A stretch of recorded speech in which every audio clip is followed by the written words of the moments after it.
Come and dream with me.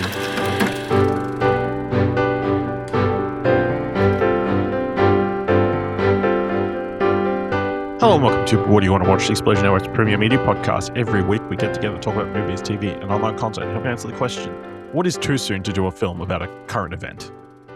I'm your host, Ash Lilby. Join me today, Dylan Blight. 6 months. Okay, then the upcoming Michael Bay movie about the two rescued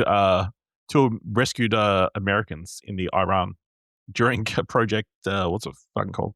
Project Freedom? Operation Epic Fury. Won't be too soon. No. And I only say that because I didn't even know what you're talking about, but I assumed it was... Everything gets turned around fast these days, yeah. You don't think... I mean... So if you don't know, currently Michael Bay's team is being attached to a book that is currently being written about the heroism of the two airmen who were rescued after their F-15E Strike Eagles were down during Operation Epic Fury. The film, it's based on a book that will come out in 2027. But that means the movie's not going to come out till like 2029 or some shit. Is that That's, well, I don't know. But I guess how soon are you trying to get on a story? I guess, you know? When did 9/11 come out? When did what was that 9/11 one? Like came out World Trade Center. I feel like that was a pretty quick turnaround. That was pretty quick, yeah. Or the Thailand diving team ones. Those came around pretty quick. Well, I mean, the thing is, you got to remember, I guess, like there's certain world events where, like World War II movies and stuff but I do feel like some events people are more interested in the stories while they're more fresh. Yeah, that's fair. I feel like for a dramatization you should maybe take a little more time. You can do documentaries and new stuff, you have a quicker turnaround, but yeah, full film movie about this thing that only just happened and in the grand context of the world, we don't know how it's actually going to affect and play out. What if, you start on this and then turns out, okay, America goes to shit. America goes to shit. Anyway, on today's episode, we'll be talking about what's on Watch History, going over some film news, giving thumbs to trailers, and this week's top 3. Kicking things off over on our Star Wars podcast, Holocron Entries. We've already done a full spoiler discussion of The Mandalorian and Grogu, the first Star Wars movie to come to cinemas in 7 years, as every single podcast will probably tell you. Obviously starring Pedro Pascal as Din Djarin, the Mandalorian, and his little baby Yoda beside him. Sigourney Weaver's in the cast as well. Jeremy Allen White plays a Hutt. In the film, Din Djarin is set on a task by the New Republic to hunt down some people. And things happened on the way. It's not a smooth sailing. Dylan, do you want to give your overall thoughts on The Mandalorian and Grogu? Have your feelings changed in the several days since we recorded? No, not at all. I mean, it's hard to talk about it without just coming across super mean straight away. I enjoyed some parts of it. I think it has some, at times when they're using real sets and stuff, it looks good. I think there's some funny and cute moments with Grogu. However, it is such a bland story with not really any interesting characters outside of, oddly, the Fett.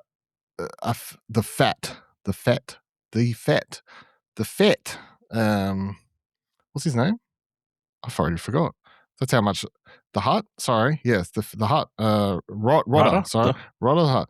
I mean, I said on this Worldcast, you'll forget this movie 24 hours later, and here I am. He's actually a really surprisingly interesting character, and I think that's the standout of the movie to me in retrospect. That character and adding depth to him and stuff. But the double-sided coin to that is I think he doesn't look good. I think most of the CGI in this movie looks pretty average, which just isn't good for Star Wars and a big budget film like this. It's rather disappointing. The music's good, the score's good, but I mean, overall, it does feel like 4 episodes of the TV show sort of jammed together into one 2-hour long thing. And I just think this would have been much better if they were just going to go for the, just an afternoon fun adventure, dip back into the world of Star Wars, big screen Mando adventure. I'm fine for that. I didn't, but I think you get it down to 90 minutes. You really streamline it. You make it a lot more fun and exciting. You add a little bit. You add some actual character work to Mando. So yeah, in a world, this is the way I'll put it to make it stand out. Everyone who's listened to the Explosion Network for a long time knows I think Rise of Skywalker is really, really bad. I think that is still really, really bad. However, I think that at least has better character work in it, narrative decisions aside, and I would place this below it.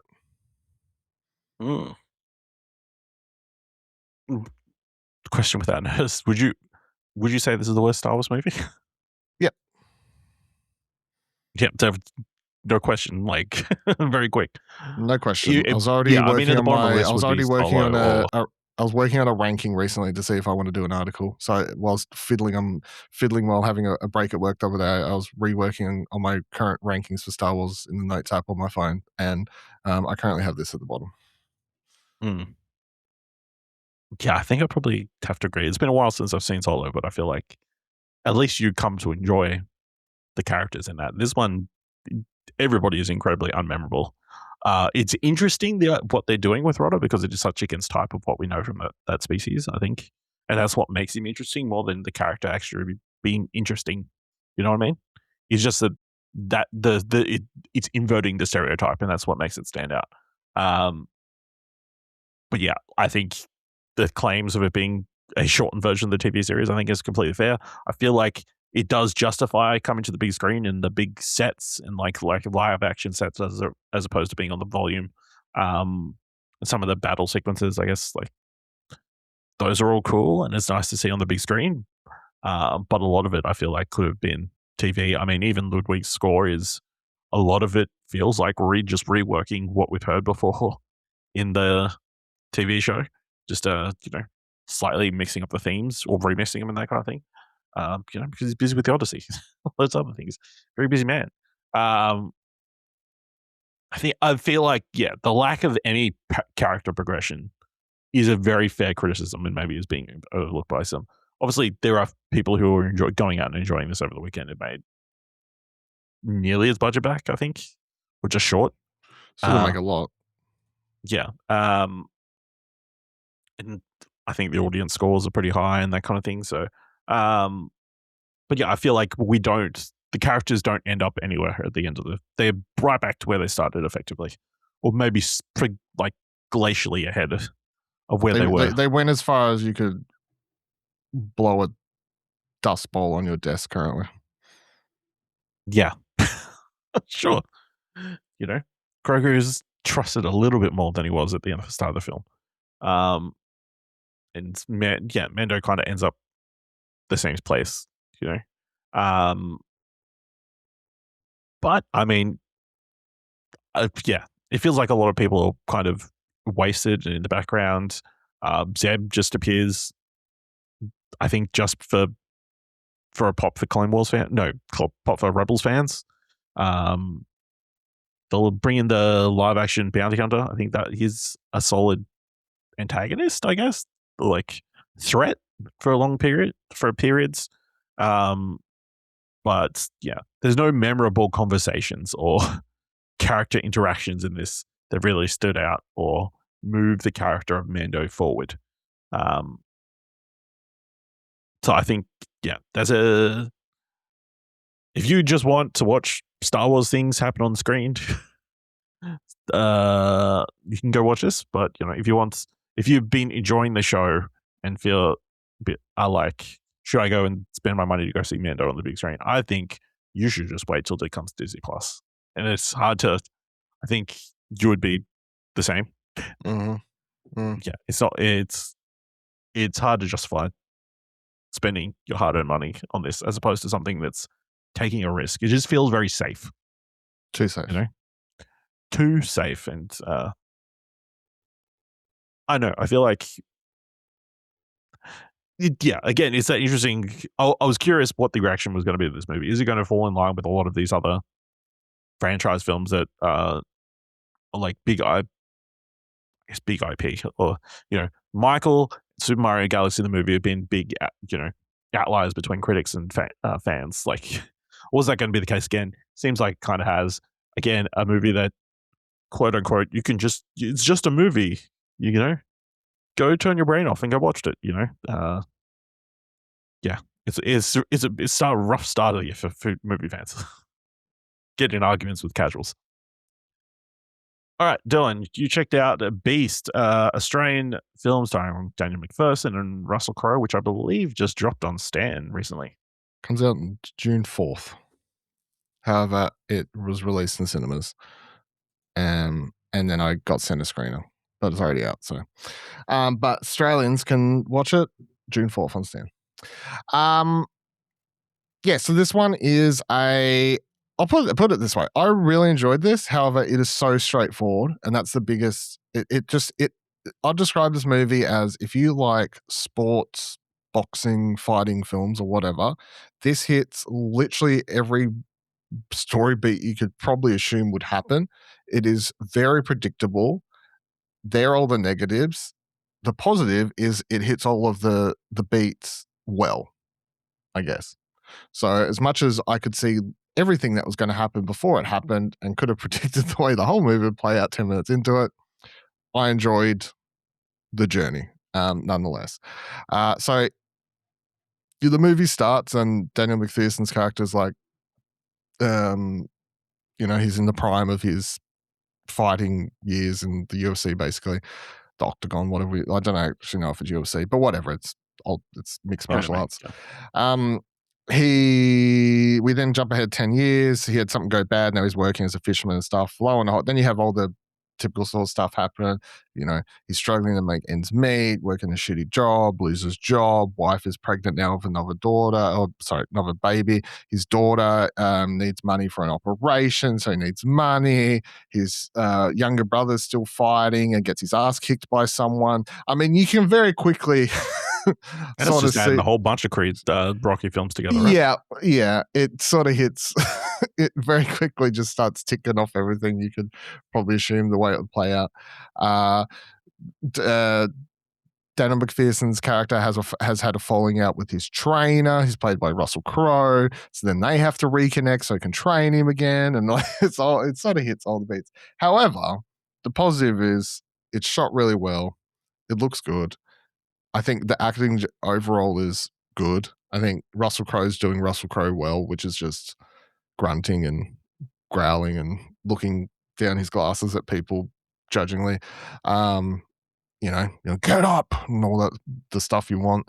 Daniel McPherson's really good. He plays thankfully we don't go down some, like ultra macho sort of dude storyline. It's the way he's fighting for reasons. He's not all this sort of stuff, and even I generally enjoyed the direction of his character and story, even if it does hit on a lot of story beats you would know. It manages to do those story beats well nonetheless. Then you have like weird appearances in this too, like Luke Hemsworth is playing the promoter that works is or the manager / promoter of the current world champion and the dude that kicks his brother's ass. And he's American. So Luke Hemsworth, who's Australian, is playing an American and doing an interesting American accent, but that's a bit of fun. But all of the fighting choreography in this is really, really good. And that sort of separates it from being just a average tick all the boxes. You walk away and go, that was fine. Like, as much as it does, the narrative beats are perfectly fine, do their job to justify the story and the character means. However, I do think the fight choreography and all of the fights in the film, of which there's two main fights, I guess, they're put together really, really well, visually and viscerally,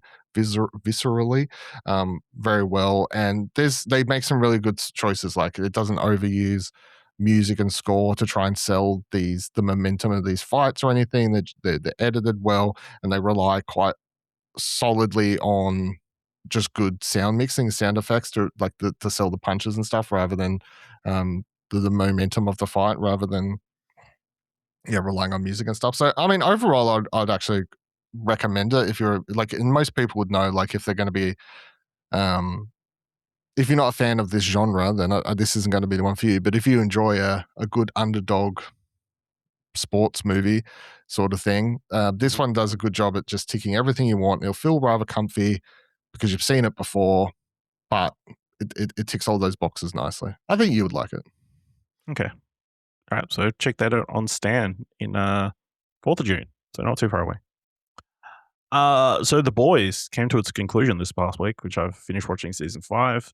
I read all the spoilers. You read all the spoilers. Okay. I'm like, I don't know if I'm going to ever catch up, so I'm just going to fucking read it all. Yeah. I mean, I would maybe watch the last episode for like catharsis. At some point in your life, you have to outside of that, make decisions, Ash, and the decisions You're like- sometimes to I'm just like, I'm not going to watch it soon. I'll enjoy it now and hope that I forget all the Yeah. things, all I about watched it the by last, the I time watched the ever last get 10 to- minutes. Watched the last 10 minutes. Probably Seen all need the- to- Seen all the big deaths. Okay, that, I don't know if that's I'll say that's probably not the last 10 minutes, but I think I just saw someone edit the last the key the moments. major together. death, the major, Yeah, the major death into the last The- moment, and then stuff that the follows defeat that. of Homelander, I would say. Yeah, the defeat of Homelander, and then what happens to Billy after that is what Okay. I watched.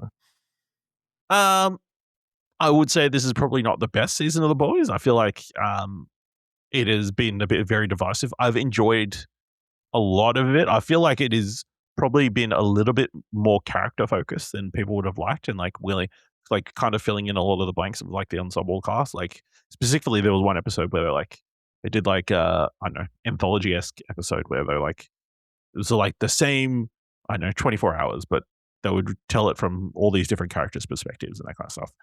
I feel like a lot of people, especially for this show, were like, we want nothing but plot. We don't care about those people. We just want to see how they're going to get to the conclusion. I think it's probably very harsh because I feel like this has always also been a show about the characters and different people that are introduced and all the different Boys members and members of the Seven and all that kind of stuff. But yeah, I think it's weird because this season also kind of feels like a little bit like at times it felt like it was working also as a like backdoor pilot for the Vought Rising series, which they just put a teaser out for, starring Jensen Ackles, set back in the early days of the Vought, I don't know, before the Boys, like in the 1950s or whatever, as they're just getting Vought suits to the world. Rising. Because Jensen Ackles was involved so heavily in this season, and then like also all these different mentions of characters from that time period and that kind of thing. But I feel like it was a very satisfying season. I feel like maybe how closely it was tied to real life events, how scarily it mirrored real life events, despite being filmed so far ahead. With the fact that Homelander is trying to become a god and start a religion based around him, and a certain president like depicting himself as a god on social media, and then Homelander having like a gold statue built of himself, and then certain president having a gold statue built of himself, and all these weird like things. I had a lot of fun though. I think I feel like it was a very satisfying conclusion. I mean, you can kind of nitpick like some of the fights and that kind of stuff, and like, why wasn't just Homelander more powerful? Why do you get beat down so easily? But listen, we just wanted to see him get beat down. I'm interested to know how many people who are upset about the show were like actually Team Homelander before they realized he was the bad guy. You know what I mean? Because that was the whole thing about this show, where people didn't realize Homelander was the bad guy. Like, yeah, I love that guy. I will say there's the Supernatural reunion episode where they get Jared Padalecki and one of the other main cast members from Supernatural to appear in an episode, which also features Kumail Nanjiani, Seth Rogen, and some other comedian who are all doing coke and stuff before they get wiped out by Homelander. No, they all get wiped out by Soldier Boy, which is a lot of fun. So, yeah, I enjoyed this season. I think I think maybe people are being a little bit too harsh on it, but I would recommend I would recommend finishing it at least. I mean, you probably got your fill by just reading all the spoilers and that kind of stuff, but I think there's some good stuff there. Yeah. All right. And finally, before we get into the Netflix segment, I just wanted to remind people Game Changer is back. Is it? On Dropout. Season 8. You First need to episode remind me. dropped. Yeah, I'm happy to let you know. Game Changer is back. Great, really interesting opening episode that had me very much laughing as they're pushing the limits. I'll just leave it at that. So, yes. Okay. I was like, for a second, I actually was like, are you frozen? No. I was just thinking how much more I want to say. But yeah, go check it out. If you don't have a Dropout subscription, they have put out like the first 8 minutes of the episode on their free YouTube. So, but yes, we're big proponents of subscribing to Dropout. It's good content there. So Game Changer Season 8 is back. All right, let's move to the mandatory Netflix segment of the show. Last week I talked about The Crash. It looks like you finally watched it, so it's been like 2 weeks since it came out. Well, you can be a little bit more spoiler, I guess, about the conceit and the twists and all that kind of stuff. What did you think of The Crash? I mean, I enjoyed it. I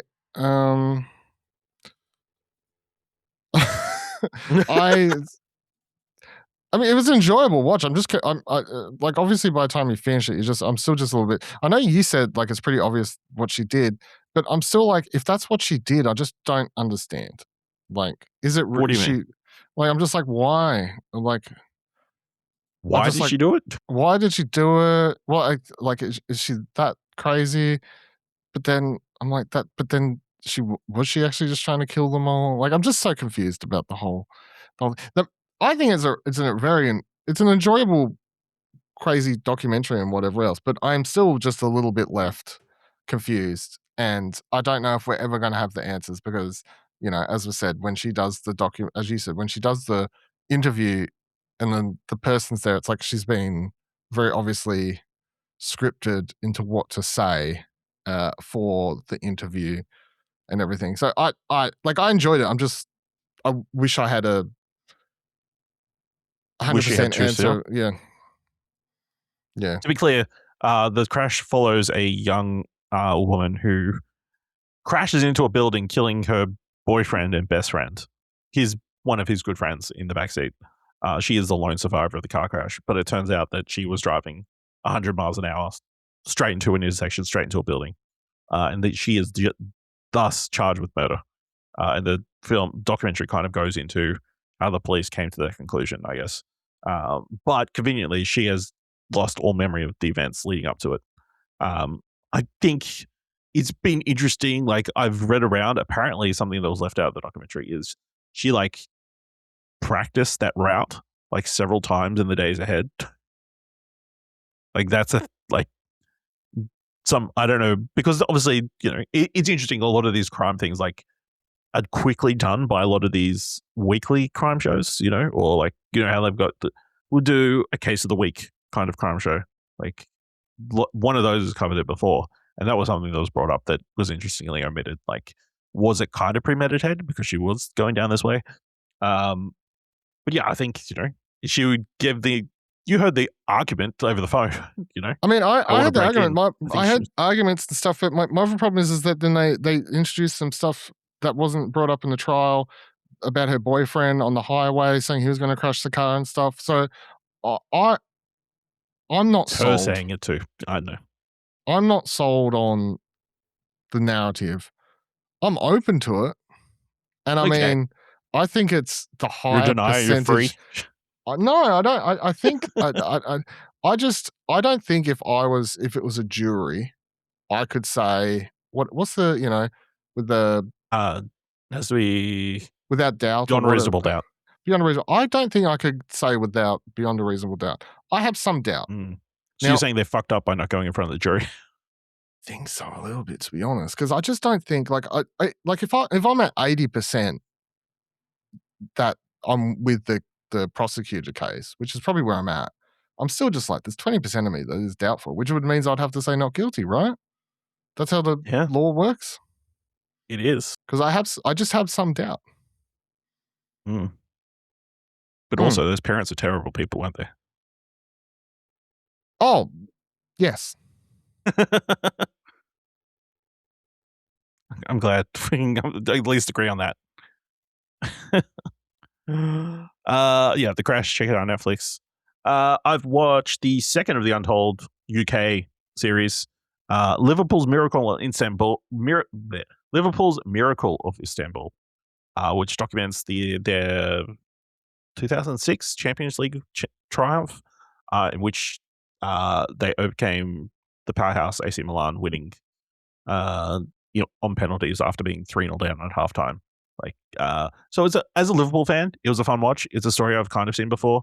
A lot of this stuff I've heard before and had it explained. I think it does do a good job of documenting where Liverpool was prior to this Champions League run.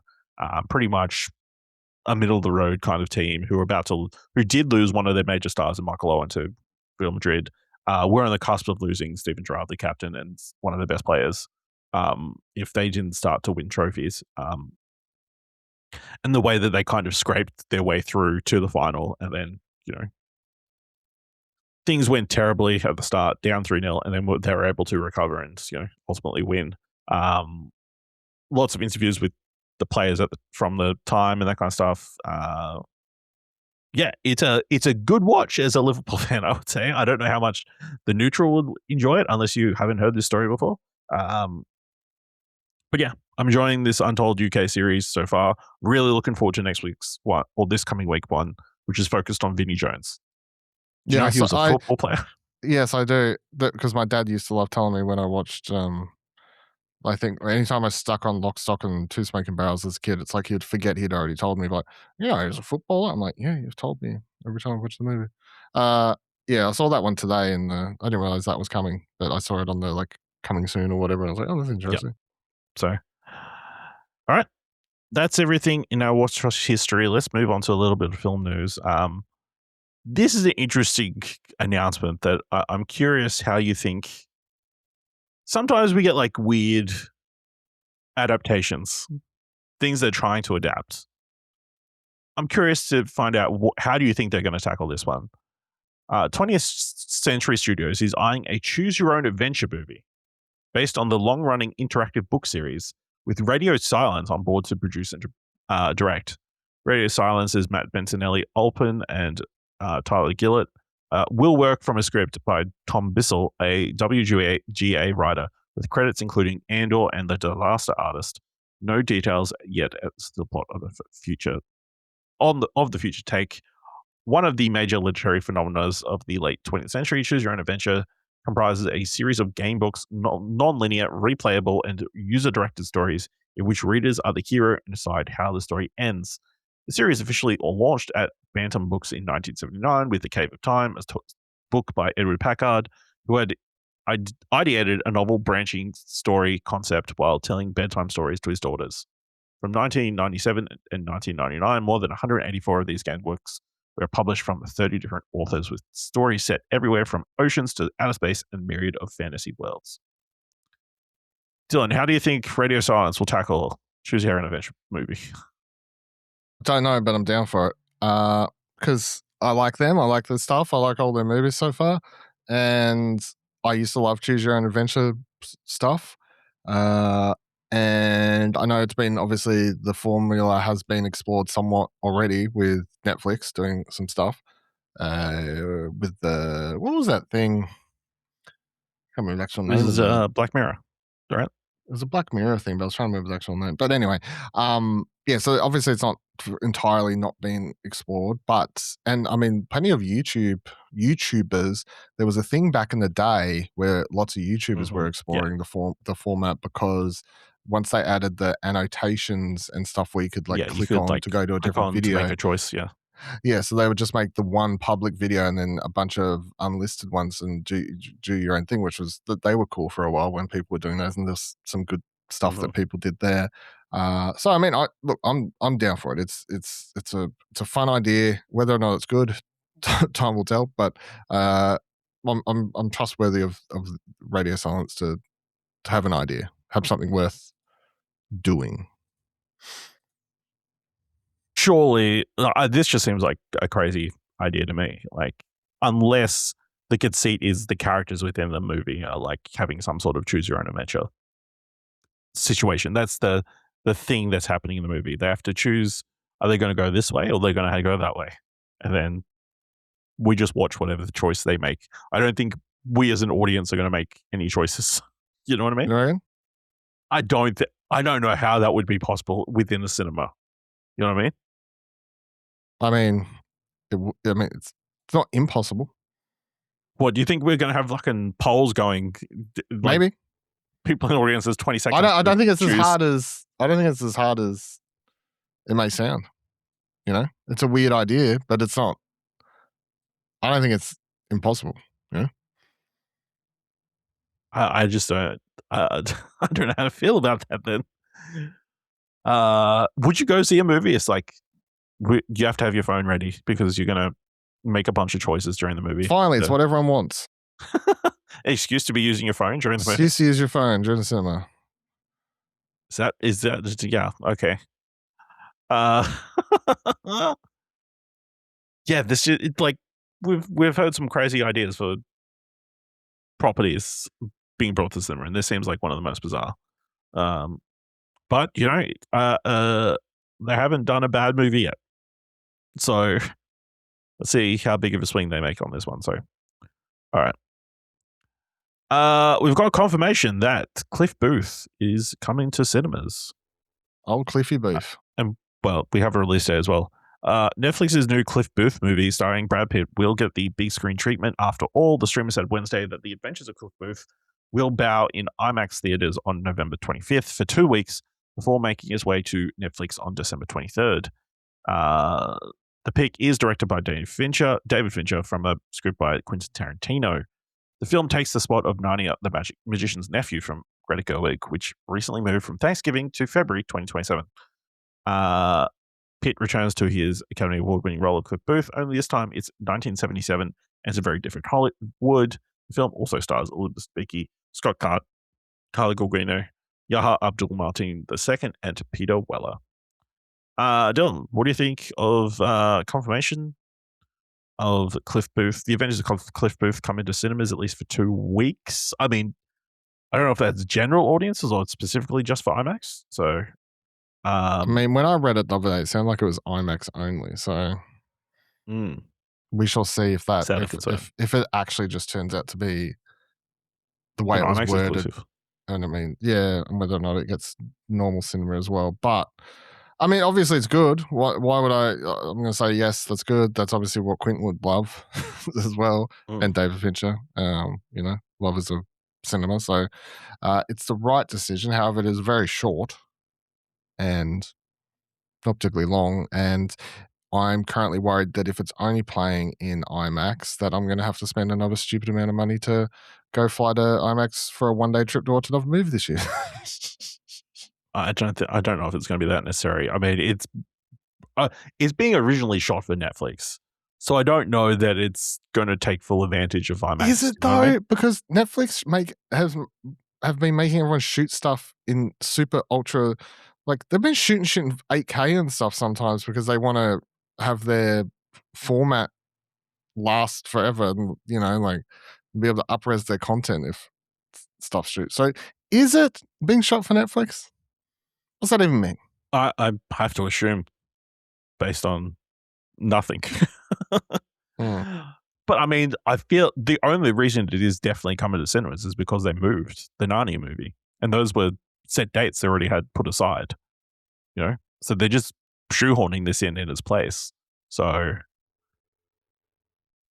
I feel like it's just a happy accident on the fact that, you know, they realized that they need to make money on Narnia in the cinemas. So, is this a signal of more cinema stuff? Probably not. It could just be a happy accident. I mean, I did at least see Fincher's The Killer in cinemas, at least for a short period. So, Who knows?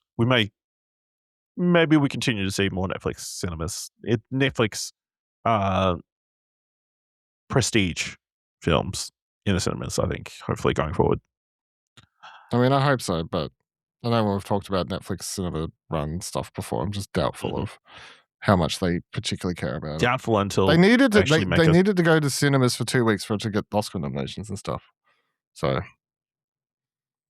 it's all 90 happens, and like whether that if that makes a ton of money at the cinema, that may move the needle into us being like, okay, maybe they will start doing it now. But we'll wait and see. All right. Cannes has just concluded, and with it, the Cannes markets. So there has been a bunch of projects being announced and shopped around. We like to cover these in a segment called "Would You Want to Invest?"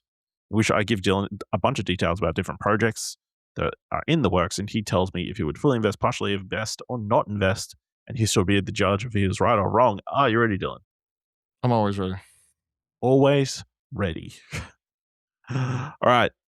I'll start you with a softball.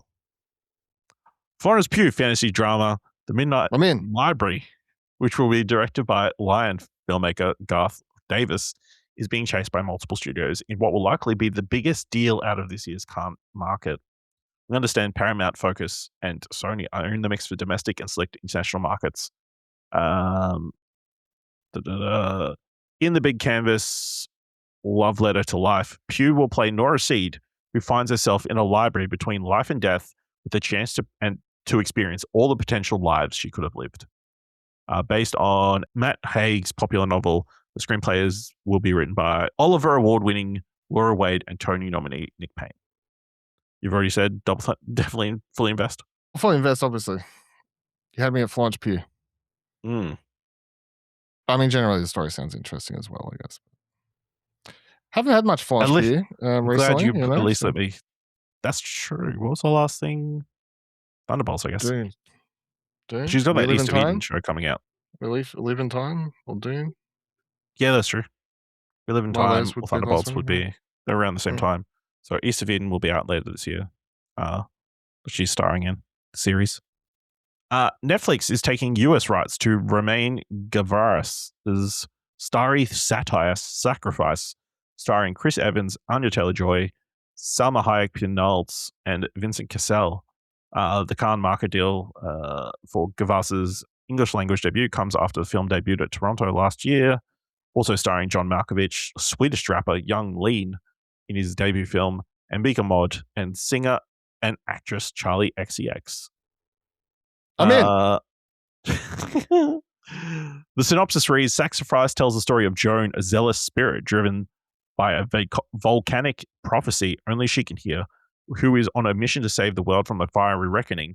Along with her militia of mystical disciples, she hijacks a glamorous charity gala and takes 3 hostages.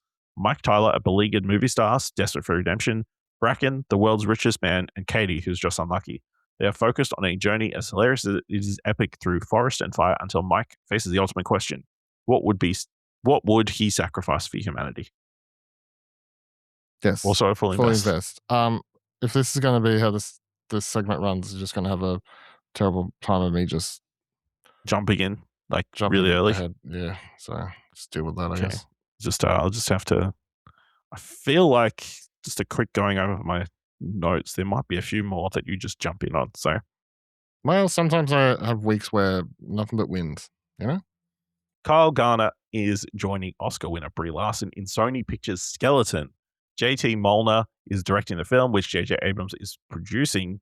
Skeletons is a modern take on the creature horror film told from the perspective of a young boy who slowly begins to discover that his beloved parents are hiding a disturbing secret about his mother's true nature. Brian Duffield wrote the screenplay based on a short story by Philip Fracassi, with the script revisions by J.T. Molnar. That's not a lot to go on, but partial invest, I guess. Okay. Give me a little bit of a tease, but bit of a tease. Bit of a tease, but not a lot. A24 has wrapped Dev Patel's revenge action thriller The Peasant, which becomes the studio's first production to shoot in India. Joining Oscar nominee Patel in the cast are Christian Friedel, Sebastian Bull, Saurabh Sachdeva, Anasua Singh Gupta and Zipin Sharma. Directed by Patel and written by Patel and Will Dunn, the film follows a 14th century shepherd seeking revenge against mercenaries who ravaged his community. As he hunts them down, his true nature emerges. Yeah, full invest because I enjoyed the Monkey Man. monkey. But monkey Man. Man, sorry. Enjoyed It's that. more than So just a monkey. Keen to see what he does next, yes. I mean, yeah, I'm happy to be in the Dev Patel action era. Jenna Ortega has been announced as the star of Leos Carax's upcoming 7th feature, Lily May Be, ahead of its shooting next spring. The official synopsis reads, "Once upon a time, there was a little girl, a young woman, and a young boy. They each held a secret too heavy to bear. They met in an end-of-the-world world, and together rode a big motorcycle through empty cities, deserted freeways, immemorable forests. On their journey, they'd encounter many dangers, but kept going in search of who they were, in search of a place to be. Maybe." What the fuck did you just say? That was a whole lot of words. It was. I'm not investing in that. That was gibberish. Okay. You've not sold that well for them at all. I mean, I'm just reading what they said, you know? Maybe the director explaining it would make it stand out more, but what are you going to do? Rhea Seehorn has joined the cast of Running, a new feature film from director Gavin O'Connor and writer Bill DeBar. Hailing from Apple Studios, the film is produced by Make Ready along with Nike Films. Based on an original story by O'Connor and DeBoy, Running follows a homeless high school running prodigy on the hunt for greatness as he uses his gifts to outrun his past and find his family. Seehorn draws the previously announced stars Spike Fern and Brian Tyree Henry. No, I noticed you're very slow on the trigger there. Did I miss something? Rhea Seehorn. I didn't hear that at all. Full invest. That's literally the first word they came around. Maybe you cut out for a split second or something. I did not hear that at all. I'm like, I don't know why this was. Why does he think I care about Running? I was like, why did. So, obviously, yes. Full invest. Right, what are we talking about? No, I think maybe I didn't hear that at all. Bury the lead. In the first big deal to go down at the Cannes market, Amazon has swooped on the international rights to Jonathan Bailey and Natalie Portman's psychological thriller, Pumping Black. Set in the competitive and cutthroat world of professional cycling and described as being in the vein of Whiplash and Black Swan, Pumping Black follows cyclist Taylor Mace, who at 35 years old is finding himself aging out of the sport. He is taken under the wing of Andrea Lathy, a doctor driven by her own thirst for victory and power. As the race to the Tour de France progresses, Taylor must take increasingly dark measures to protect his secret. Full invest. I'm down. I mean, how many movies can you say you have about the world of cycling? Yeah. I believe there have been a couple of adaptations about Armstrong, the program. How many can you say you've watched? Because I can say I've watched none. Yeah, so maybe that's why it seems more interesting to me. Okay. Tomorrow Studios, the indie studio behind Netflix's One Piece, is set out to adapt for television Skyward, the first book in best-selling author Brandon Sanderson's Saito-verse franchise. Sanderson will write the pilot script with TV writer-producers Jed Whedon and Marissa Tankaran. In Skyward sci-fi book series, humanity is trapped on a harsh planet and constantly under attack by mysterious alien forces. The story follows Spencer Nightshade, a determined pilot who dreams of joining the fighter corps to defend humanity and defend her disgraced father's legacy. Blending high-stakes aerial combat, advanced technology, and themes of courage, identity, and discovery, the series explores both the secrets of the galaxy and Spencer's growth from an outsider into a key figure in humanity's fight for survival. Full invest? Unique? Okay. Different? Yeah. Sounds like something will work as a TV series. All right. Ben Stiller is set to star in and executive produce Protective Custody, a new comedy series from Mike Judge, Steve Helly, and Dave King that Apple is developing with an eye towards a series order. Marking Stiller's first lead role in a scripted non-sketch comedy series, Protective Custody will follow a disgraced financier accused of massive fraud who is thrown into protective custody where he must navigate prison politics, salvage his reputation, and confront the consequences of his actions while awaiting trial. It's not a lot to go on. It's a lot of names. It's not names. Partial invest. Amazon has announced the cast for Delphi, its new TV series out of the Creed universe with Michael B. Jordan's Outlier Society. Series regulars include Benji Santiago, Juan Castano, Demian Bichir, Andre Holland, Andre Rojo, Sophia Black Diella, and Victoria Vorkototis. Delphi follows a group of gifted young boxers in an elite academy fighting to achieve their dreams and reach the pinnacle of the sport. Partial invest. It doesn't really seem like the Creed spin-off that we were hoping for. No. So, yeah. Yep. It seems like it's just set in the gym that he. Yeah, that's not a particularly exciting pitch. All right, last one from this week. Quinta Brunson is stepping into the world's most famous flapper. The Abbott Elementary creator and Emmy winner will develop and star as Betty Boop in a feature film adaptation of the nearly century-old animated icon. Variety has learned exclusively. Brunson's company, Fifth Chance Productions, has partnered with Mark Fleischer, grandson of Betty Boop creator Max Fleischer, and Fleischer Studios on the project, which is currently in development and overseen by Fifth Chance's head of creatives, Aaron Werenberg.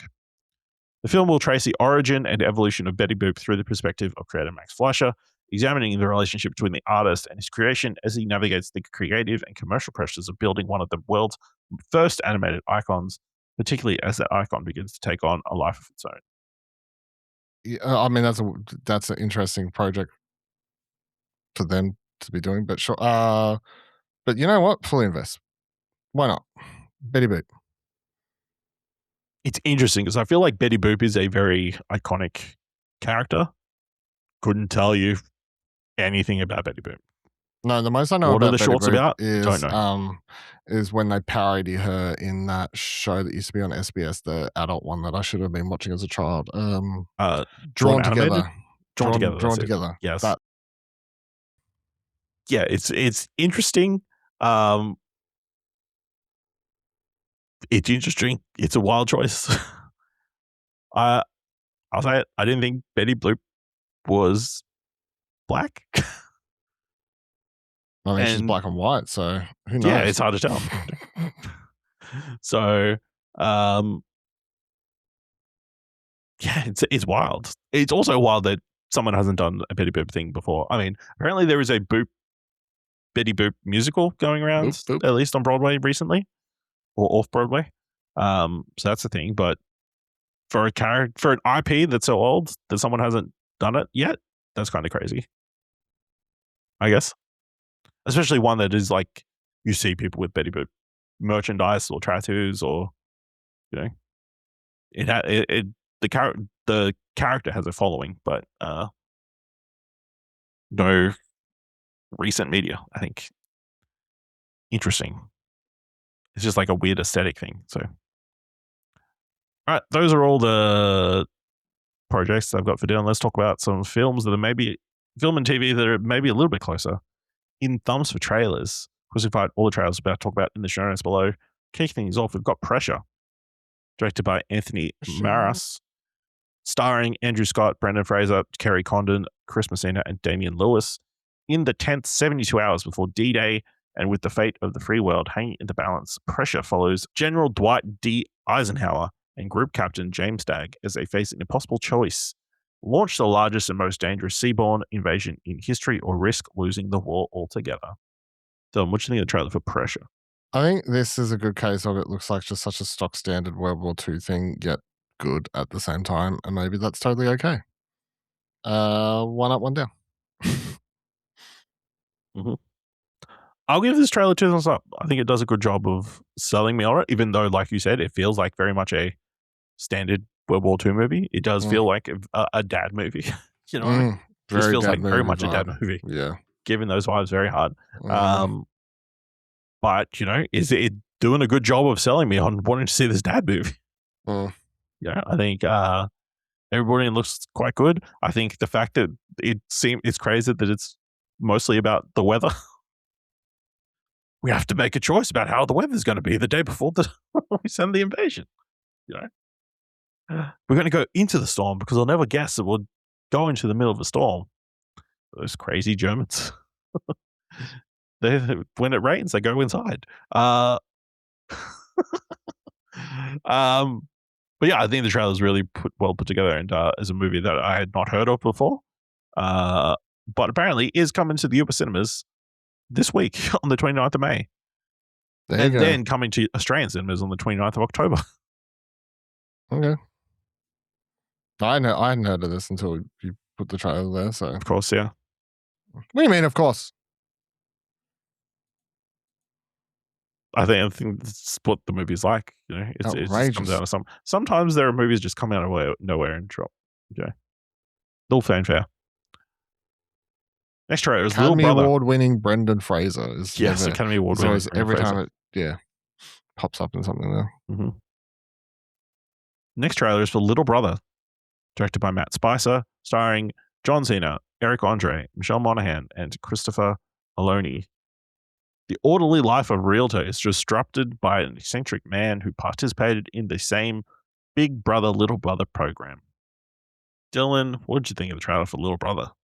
I'm going to go one up, one down. I think if this wasn't Eric Andre and potentially someone else, I may not have liked it as much. But Eric Andre is known a lot, and I like Eric Andre and his stupid shit he does and shenanigans. And this is just Eric Andre's shenanigans with John Cena. So I'm kind of down. It's 2 thumbs down for me. It's definitely not vibing with me. It's just incredibly awkward and difficult to watch. Why does this not surprise me?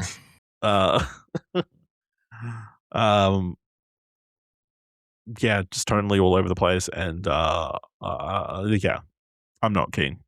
No interest.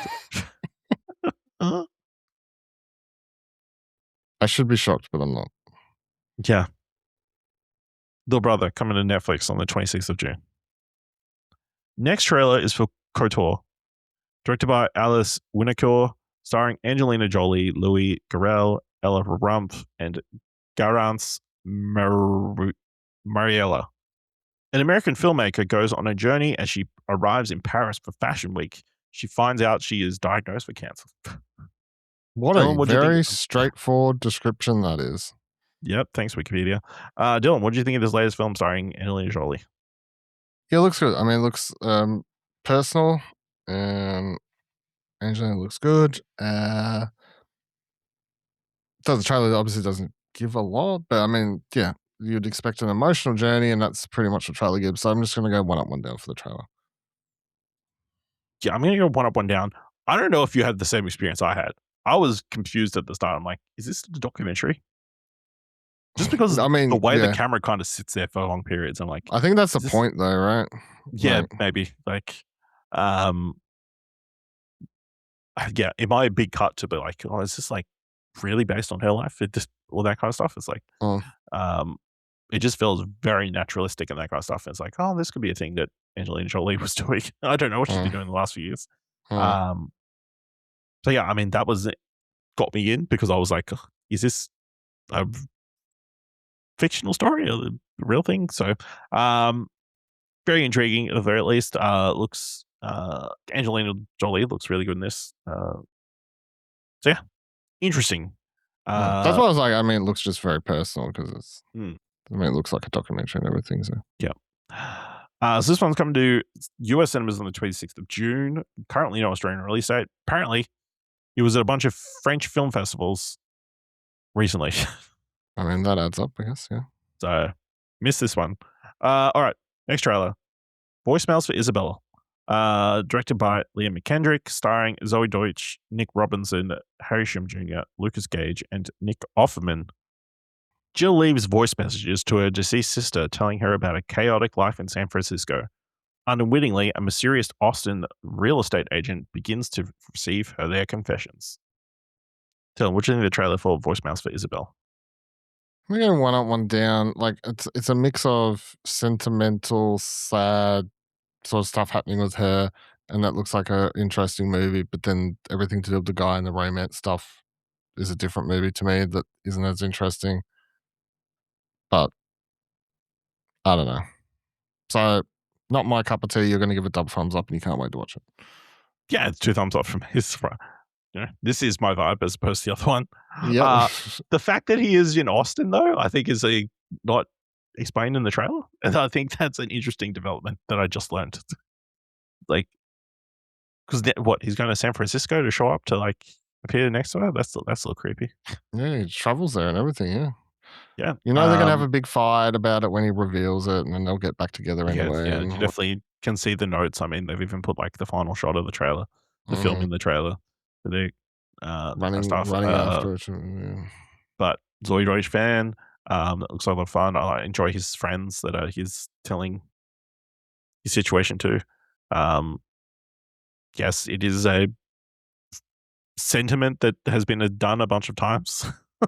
We've seen this movie before, but it looks like it's been done pretty well here. So, Voicemails for Isabel comes to Netflix on the 19th of June. Last trailer for this week, Lanterns, created by Chris Mundy, Damon Lindelof, and Tom King, starring Kyle Chandler, Aaron Pierre, Kelly MacDonald, and Nathan Fillion. Green Lanterns are intergalactic peacekeepers who wear the rings that give them extraordinary powers. The series follows experienced Lantern Hal Jordan and new recruit John Stewart as they investigate a murder in Rushville, Nebraska, which Jordan believes is an extraterrestrial incident and leads them to darker mysteries and reckonings. Dylan, we both enjoyed the first teaser for Lanterns. The internet disagreed. What disagreed to the extent where they pulled that trailer. Really? They pulled it from the HBO Max YouTube page. I did not know that. Okay. Dylan, what did you think of this latest teaser for Lanterns? Well, I'm afraid to say it, but I loved it again. So I don't know. There's more green in this one. It'll be fine. I guess so.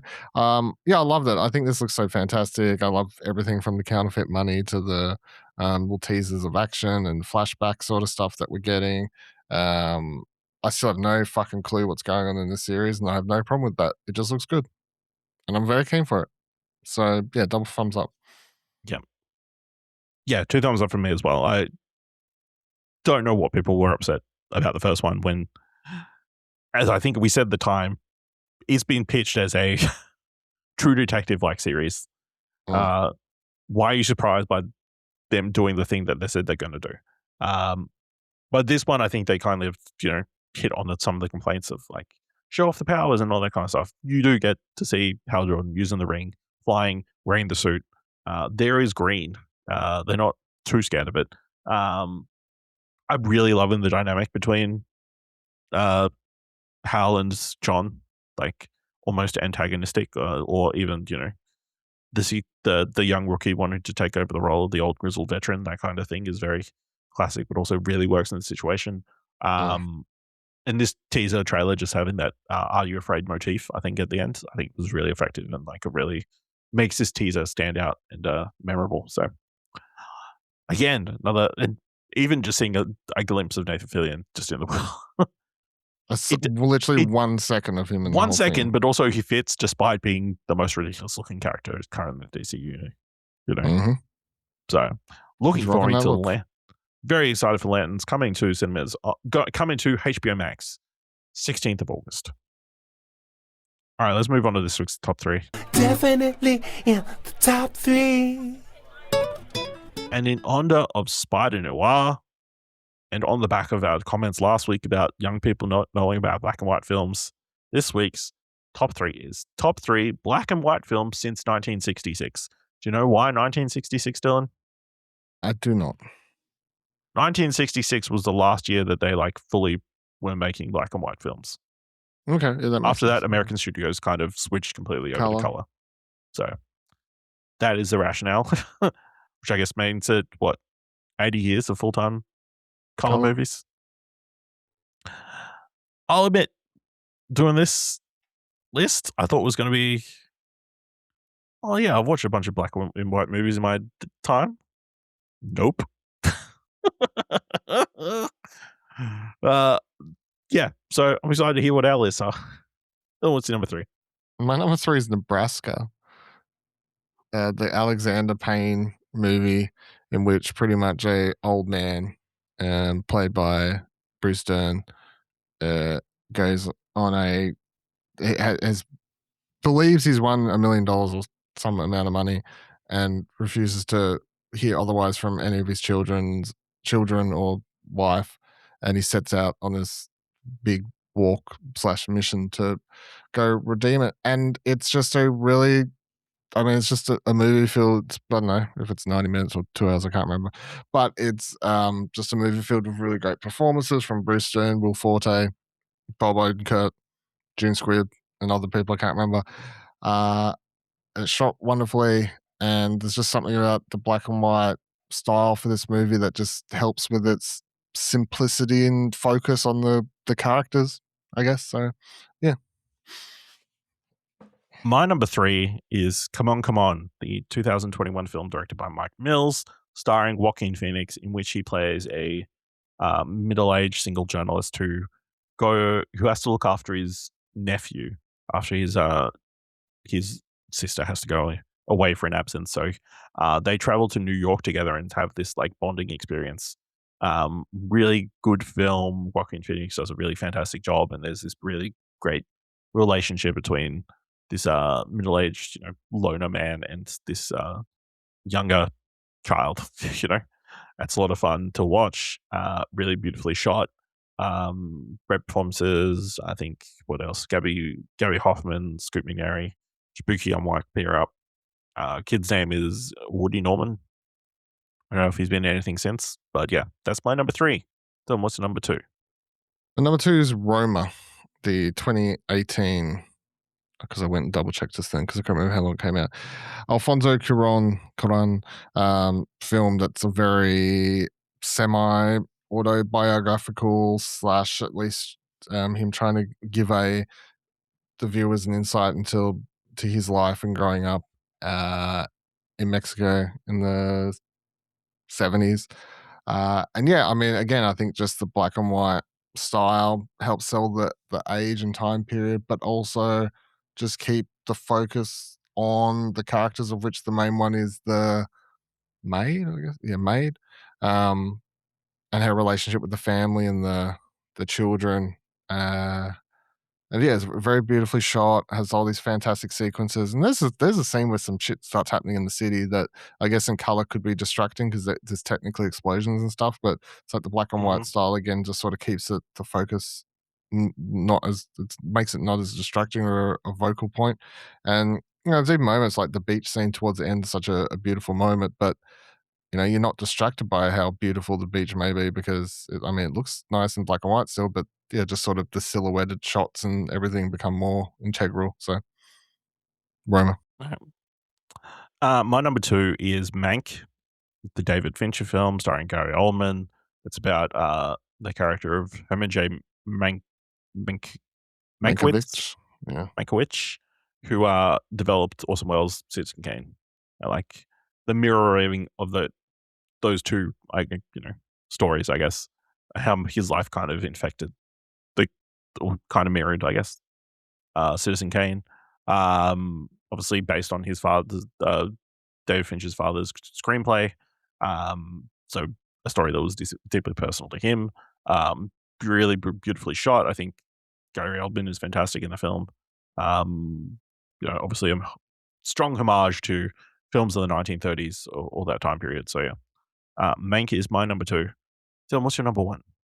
Number 1 is Raging Bull, the Martin Scorsese film based on the real life boxer Jake LaMotta, whatever it is, starring Robert De Niro, who gives this sensational, one of his best performances, full stop, fully commits himself to the role, including taking out a tooth for commitment is the long-standing story for this film. So, and yeah, I mean the black and white scene, the way he chooses to shoot, in particular the boxing scenes, and the way he really sort of overdoes the blood and stuff. Like it almost would be if it was in color cartoonish, but it's almost like doing the black and white element and just having the amount of blood that flies over his face sometimes when he's punched, especially in the close-ups. It sort of just works with the black and white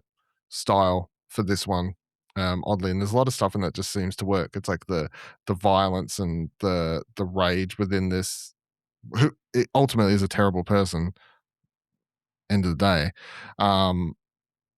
It sort of helps. I don't know. The black and white just seemed like the right choice. Oddly, I can't imagine this movie in color in another world. Like if this is one thing is that sometimes like let's recolor it. I'm like, why would you do that? It would ruin it. Like, yeah, Raging Bull, my number one pick because I think it's the best movie I could think of. Overall, best movie I could think of that is also in black and white. Okay. My number one is The Lighthouse, the Robert Eggers movie starring Willem Dafoe and Robert Pattinson, with two light keepers who were stuck on their lighthouse before the end of their, time on the lighthouse, going crazy, seeing things and, it just being crazy. I mean, it being black and white is just one element of it. Obviously, it was also shot, what is it? 1:19:1 aspect ratio. So very square as well on top of that, but it definitely gives you, sets you in the time period of like the 1930s and obviously giving French cinema vibes and all that kind of stuff. So, wild film. And obviously, Robert Eggers has definitely gone on to bigger and better things. Like a crazy, of course, he did The Witch first, but obviously this is maybe a little one that stood out a little bit more because it was such a wild swing. So, all right, Dylan, this week, what do you want to watch? This week in cinemas, I would like to watch Backrooms, the film of that's based on the YouTube series, and has somehow made its way to a big screen. Crazy word of events. And then on Prime Video, as mentioned just before, Spider-Man Noir, Spider Noir, whatever the series is called. Spider Noir or Spider-Man Noir? Spider Noir. Spider Noir. That's out on Prime Video. I'll watch that in black and white. Thank you. Yes. As we've established, black and white is the way to go because that's what they intended it to be. So simple as that. So yeah, that's my TV choice. This week, I'm also looking forward to checking out Power Ballad in cinemas. Obviously, Power Ballad, the latest John Carney film, starring Paul Rudd and Nick Jonas, in which Nick Jonas has stolen a song that Paul Rudd wrote and has become a big international star on the back of it. So that's what I want to check out this week. So, all right, let us know what you want to watch this week. Go to explosionnetwork.com/flow and let us know on social media. If you want to help us out here and what do you want to watch, leave us a review on Apple Podcasts or Podchaser, leaves 5 stars. Anyone can leave 5 stars, so just tell them about the show. And if you want to help us at Explosion Network with all our other podcasts, like Holocron Entries, head on over to explosionnetwork.com/support. Thank you very much for listening. Until next time, keep watching stuff, I guess.